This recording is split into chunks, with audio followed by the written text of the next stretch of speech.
Alright, so today we've got the season finale of Season 6 with Biogenesis, episode 22 of Season 6. Airing May 16th, 1999, Biogenesis has some piece of space metal drive Mulder crazy or something. The episode begins with Scully waxing poetic about the creation of life. I would love to know who she's having this conversation with though. Do you think she and Mulder were sitting around talking about all the times life on the planet was wiped off by some cataclysmic event?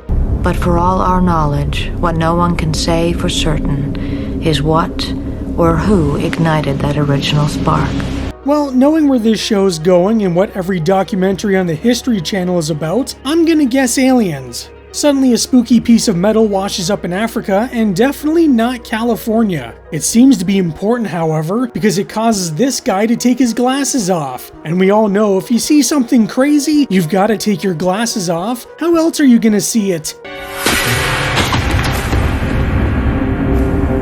That might be the most extreme jigsaw puzzle I've ever seen. See, that piece of metal would have kept flying had it not been for the word of God. Dr. Scientist Man places a call to the US because random pieces of metal found in the sea generally aren't supposed to fly around the room or spin on your desk. Also, I'm not sure what the importance of this Bible passage is, but they really want you to hone in on it. Holy crap, he's in Washington, D.C. already? How fast was that flight?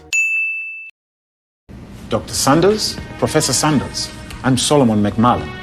Dr. McMullen, my God, I thought something had happened to you. Now, if only we had a certain medical doctor to complete the trifecta. Now Dr. Solomon has brought Dr. Sandoz the spooky flying metal pieces, and the lab monkeys really don't seem to like it. I mean, who can blame them? That welding job looks terrible. Have you had any luck reading it?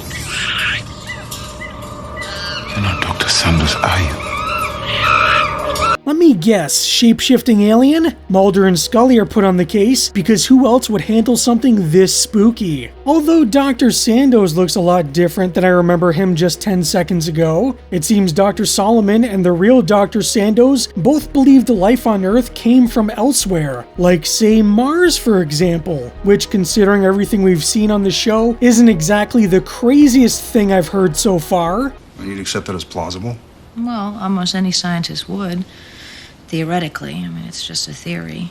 Shouldn't Scully be the more dismissive one here? Dr. Solomon believed this artifact he found proved not just his theory, but of all human existence. Now, can he read Martian? Because how could he possibly know what any of this gibberish means? I would also like to point out that Mulder's hair is looking very season 1-ish. Mulder of course believes that what Dr. Solomon and Sandoz found could be true, but of course they would have to find Dr. Sandoz since he's gone missing.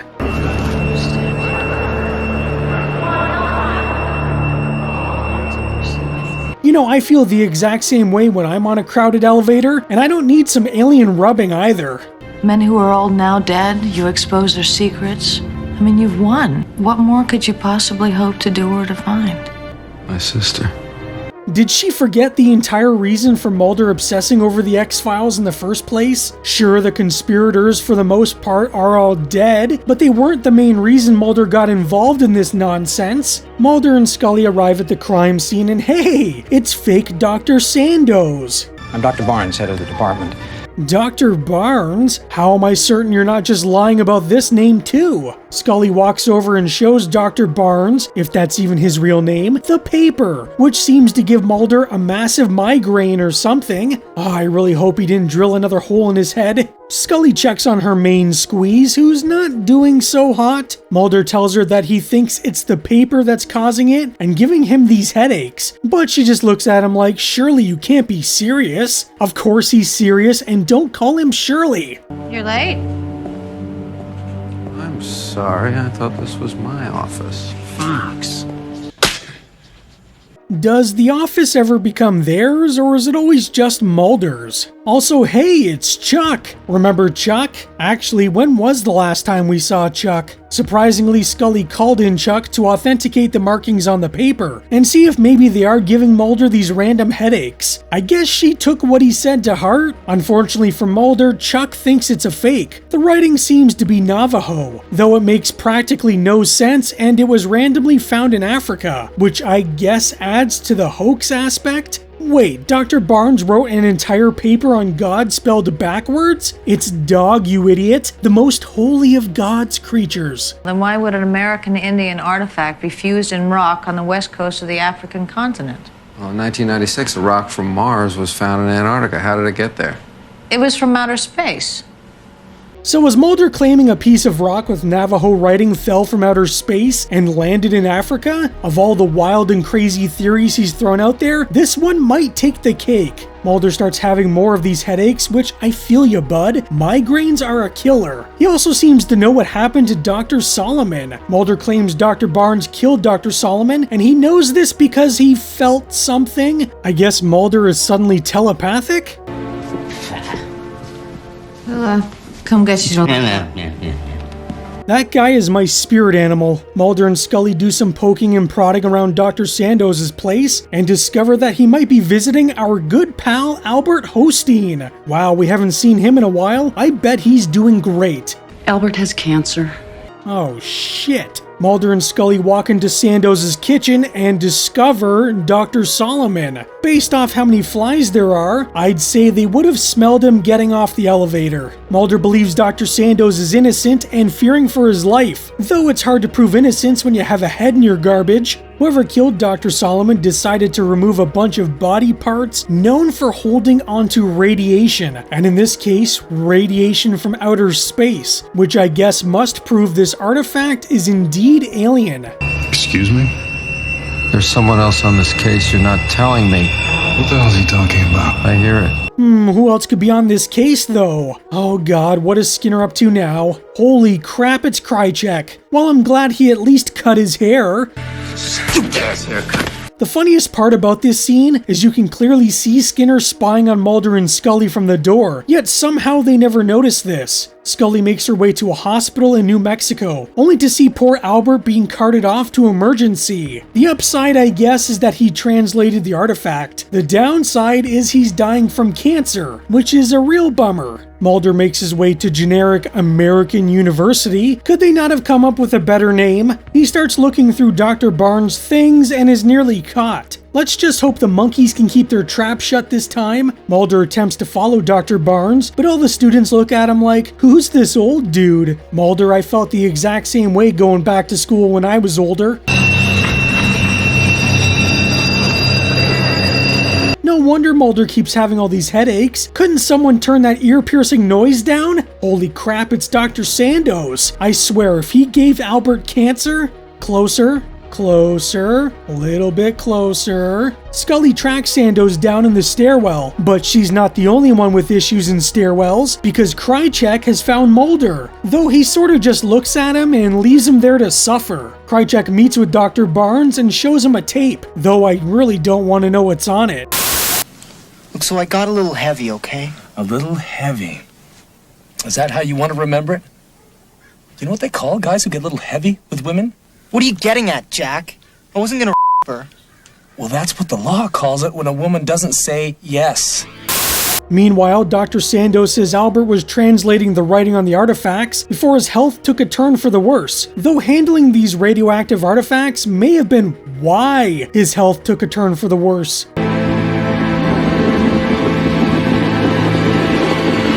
I didn't know the X-Files created fidget spinners. Remember those stupid things? Scully calls up Mulder, but is treated to the voice of a woman. What woman? Mulder, this artifact, if I'm to believe what I'm being told about it, it has a passage on it from Genesis. What, the band or the system? Oh, the Bible. That makes much more sense. Although, could we really achieve blast processing without aliens helping? The fact there's a passage from Genesis makes things very interesting, because from Mulder's perspective, this confirms we are alien and everything we know is taken from aliens. From Scully's perspective though, this means everything she knows and believes is turned on its head. This revelation honestly shouldn't be too shocking for Scully, considering in the very first episode of the season, Scully herself says that we are all part alien. So if that were true, that would mean that Gibson is in some part extraterrestrial. It would mean that all of us are. So I am a bit baffled at her argument here. Oh, and look who's back.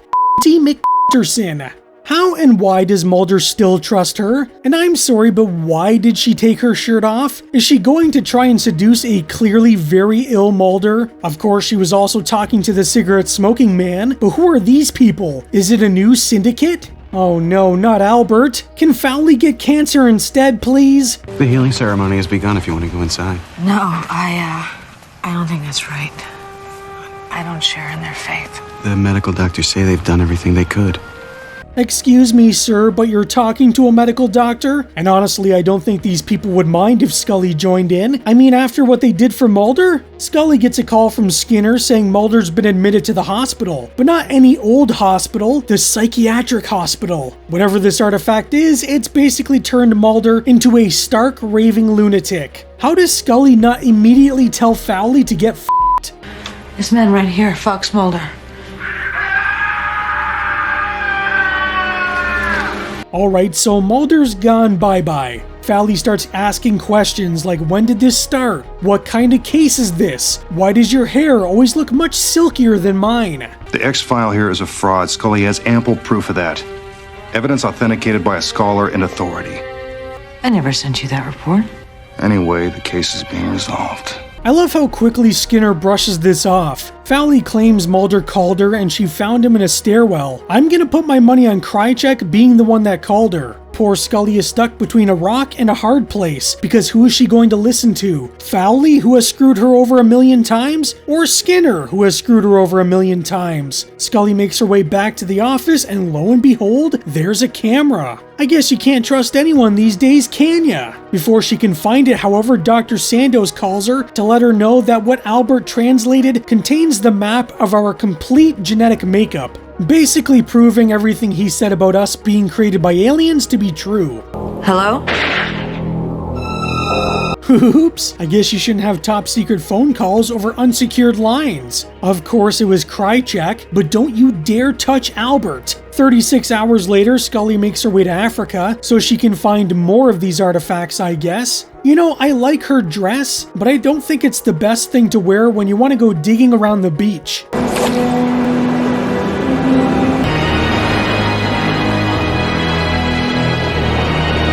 Okay, where the hell did that UFO come from? And did Scully really pull a Homer Simpson?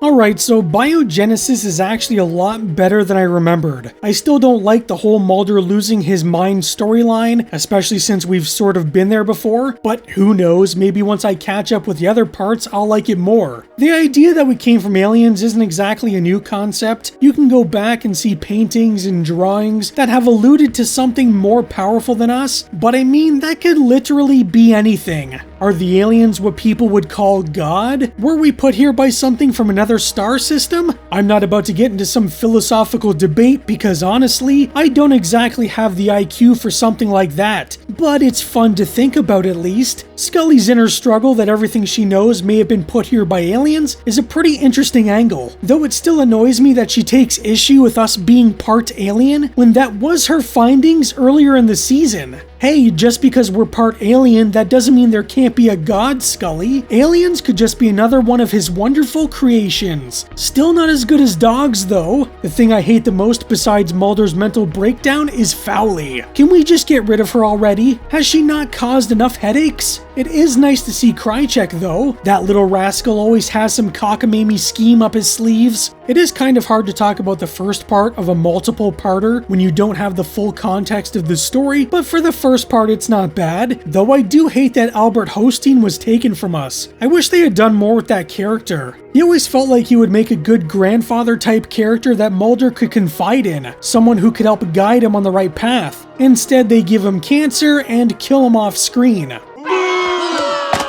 So behind the scenes, Biogenesis was actually a pretty big deal for the show. For starters, this was the 139th episode of The X-Files, and the first season to be completely filmed in LA. It also brought back characters who had basically been left hanging after the Syndicate was killed off in 2 fathers and 1 son. Suddenly, cigarette-smoking man is back, Krychek is slithering around, and of course, Diana Fowley, who I'm convinced only exists to piss me off. But the bigger shift in the show wasn't the characters, it was the mythology changing direction. Up until now, the alien story had mostly been conspiracies, colonization, secret deals, black oil, bees, you know, all that fun stuff. But with Biogenesis, they started moving towards something a little bit bigger, questioning the origin of human life itself. Chris Carter had been interested for a while in the 5 great mass extinctions, those catastrophic events that wiped out most life on Earth over millions of years. He started wondering,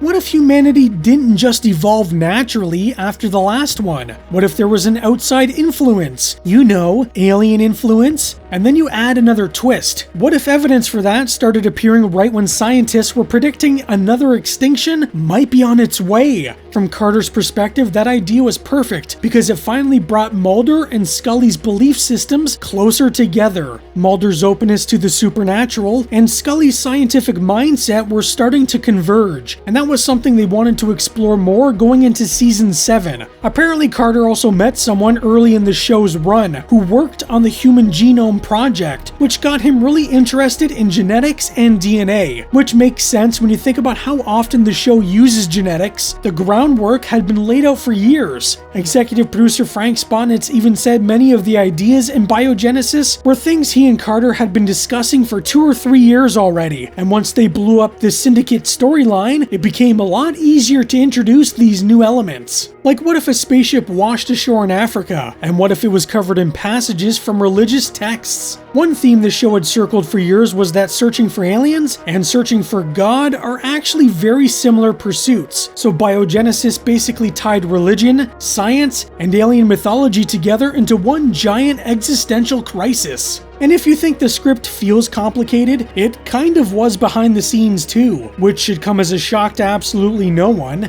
Chris Carter was in Vancouver working on the pilot for Harsh Realm at the time, so he was literally faxing script pages to the production team piece by piece while they were prepping the episode, which sounds like an absolute nightmare. Director Rob Bowman even joked that Carter writes around the point instead of directly to it, meaning you have to fill in the blanks yourself, which is fine I guess when you're the one writing it, but a pain in the ass when you're the one filming it. Now, one interesting little detail that lined up with the episode, David Duchovny was about to become a dad for the first time while they were filming, so he had a lot going on personally, which honestly works because Mulder is also losing his mind in the episode. So when he's zoning out while Scully's talking, he's basically thinking about having to change diapers. Production was even prepared to pause filming for the birth, but they didn't have to because his daughter Madeline was born 2 days after he filmed Mulder's final scene. Biogenesis currently has an 8.1 on IMDb. It's not a bad setup and much better than I remembered, so I think a 7 is fair. Up next, Mulder continues to lose his mind even more, and Scully does Scully things. In the episode, The 6th Extinction. So what do you think about Biogenesis? Let me know down in the comments. Anyways, that's all for today. I hope you're doing well and stay spooky. Scully, that artifact is extraterrestrial. It can't be. An ancient mystery I can help on this case. You're a liar. could turn a skeptic into a believer I need answers from you. and drive a believer insane. The X-Files season finale, Sunday at 9, 8 Central on Fox.